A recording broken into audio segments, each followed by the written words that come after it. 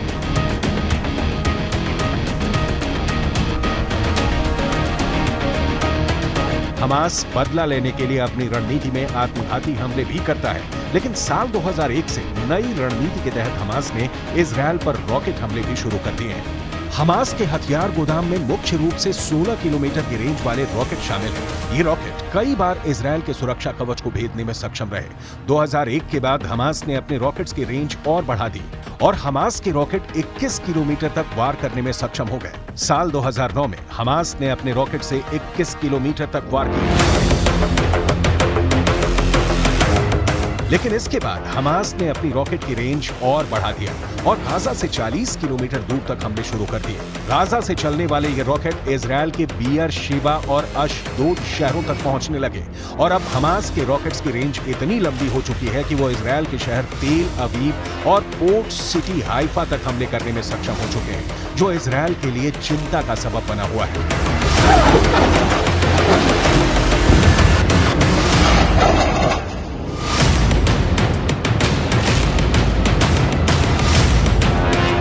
Hamas के सबसे बड़े नेता का नाम इस्माइल हनीये है, जिसको इजराइल के अस्तित्व पर सबसे बड़े खतरों में से एक गिना जाता है। जल्द इंतसारात, आउदत फिलिस्तीन इला सादिरा, इला सदारा,